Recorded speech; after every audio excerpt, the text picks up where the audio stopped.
Hi, welcome back to the Sunday episodes of Stories at Work. Episodes where I've been telling you stories to help you build your story bank, stories that you can use in business. Today's story is about these little chocolates called M&M, and not just any M&M, but brown M&Ms, and the rock band called Van Halen. Let's start today's story.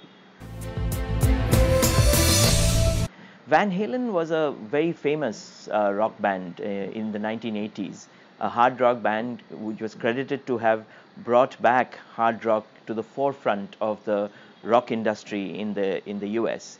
They were formed in 1972 in Pasadena, California. The main guys were two brothers, the guitarist Eddie Van Halen, one of the gods of guitar, and the drummer, the brother Alex Van Halen. The vocalist was David Lee Roth. They were the poster children of rock and roll excess. And after their famous song from their album 1984, Jump, became a hit, they were really all over the place. There were lots of stories about their excesses, how they had wild parties, threw temper tantrums, broke guitars on stage, damaged backstage, etc., etc.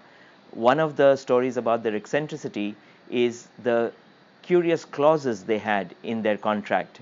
They had many clauses in the contract where each of these clauses, if violated, the promoter or the event management company would forfeit their entire amount and they wouldn't show up to play.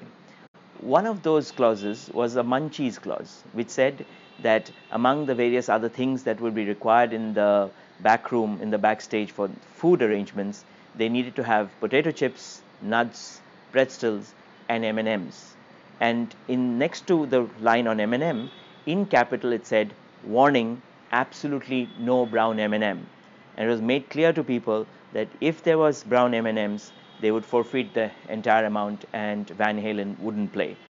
In an interview, David Lee Roth acknowledged that there were times when they found brown M&Ms backstage and damaged the backstage furniture and tore the cushions, etc.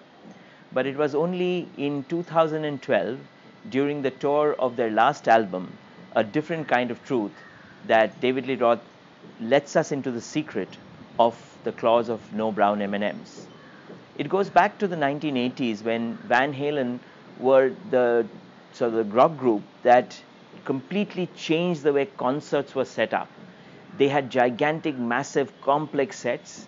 In fact, they remember taking more than 850 power lamps across the country on their tours. These were really large lamps with huge electric requirements, etc. And they were playing in venues that had seen none of these kind of fancy stuff before or complex setup before.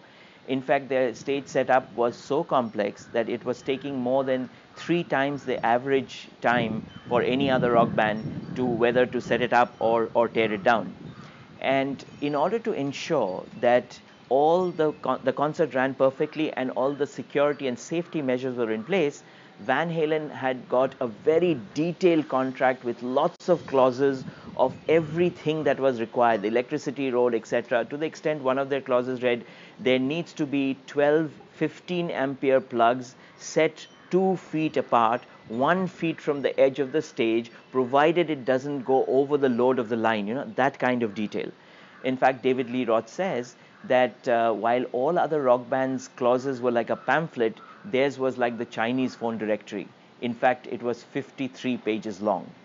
But event management companies those days were not very professional, and many of them really didn't follow every line in the contract.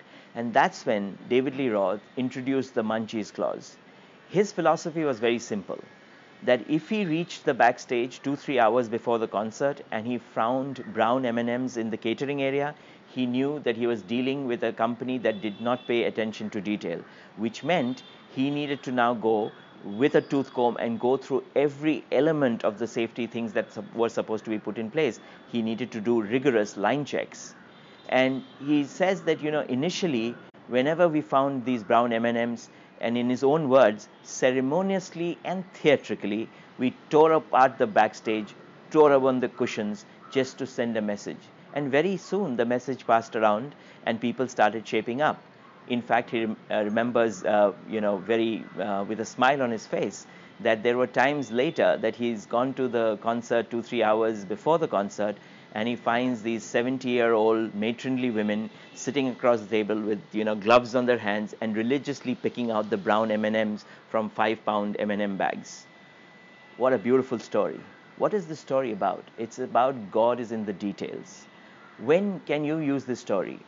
Well, when you're talking to your team and talking about how, when they come and say, what's so important about making sure that the spelling mistake is corrected, or that the indentation of the paragraph is right, or that in the PowerPoint that everything is perfectly aligned, it just shows what kind of person you are. Are you a person who's interested in your job? Are you a person who wants to excel in your job, or are you just there for the pay? And if you're there for the pay, then even these little things will show up. And it is when you get these details right, you get to know that the overall picture is going to be brilliant. I hope you enjoyed this story.